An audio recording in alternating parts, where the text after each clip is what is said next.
कफ को जिंदगी भर शांत रखना है, शमित रखना है, सम अवस्था में रखना है। तो सबसे अच्छी चीज जो उन्होंने बताई, वैसे तो सैकड़ों है, लेकिन मैं सबसे अच्छी चीज पहले बता रहा हूं। वो कहते हैं नंबर 1 की चीज है कफ को शांत रखने के लिए, वो है गुड़। और ऑब्लिक करके उन्होंने एक चीज बताई है, शहद। तो वो कहते हैं कि जो शहद खा सकते हैं वो शहद खाएं, जो नहीं खा सकते वो गुड़ खाएं। अब आप में से जो जैन सिद्धांतों का पालन करने वाले हैं उनके लिए है गुड़, और जो जैन सिद्धांतों का पालन नहीं करते वो शहद भी ले सकते हैं। गुड़ कफ को कैसे शांत रखेगा, आधुनिक विज्ञान की जानकारी कुछ मैं आपको इसमें जोड़ना चाहता हूं। कफ जब भी बिगड़ता है तो शरीर में एक तत्व की बहुत कमी आ जाती है, वो है फास्फोरस। केमिकल है एक फास्फोरस।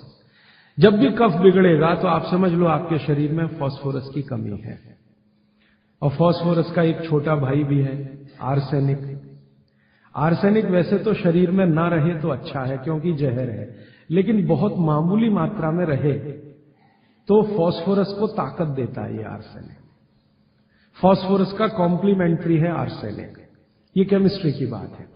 अब आप समझ लीजिए कि कफ आपके शरीर में बढ़ गया, इसका माने फास्फोरस कम हो गया। तो भागवत जी ने कितनी इंटेलिजेंसी से चुना, गुड़ खाओ। हमने गुड़ को जब टेस्ट किया लेबोरेटरी में तो उसमें सबसे ज्यादा फास्फोरस ही है। गुड़ में सबसे ज्यादा फास्फोरस है।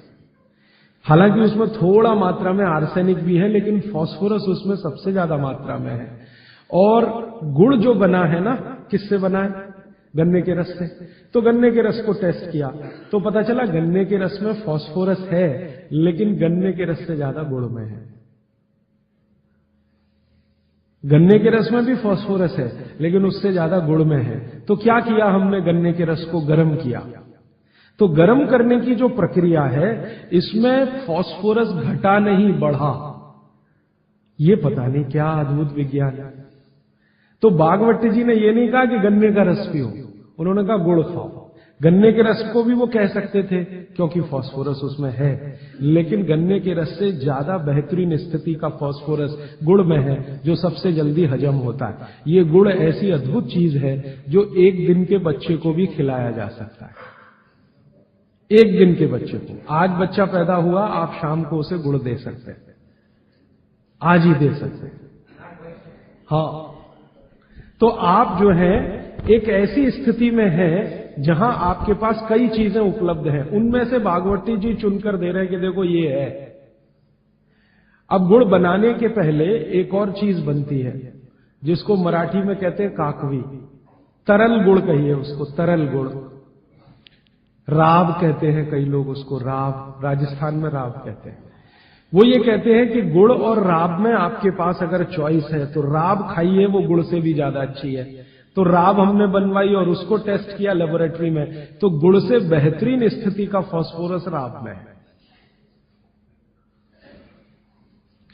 तो आपकी जिंदगी का इसको हिस्सा बना लीजिए, हिस्सा। कफ की जिंदगी में तकलीफ कभी भी नहीं आए जो आप राब और गुड़ खाएं। ये आपकी जिंदगी का हिस्सा हो जाना चाहिए।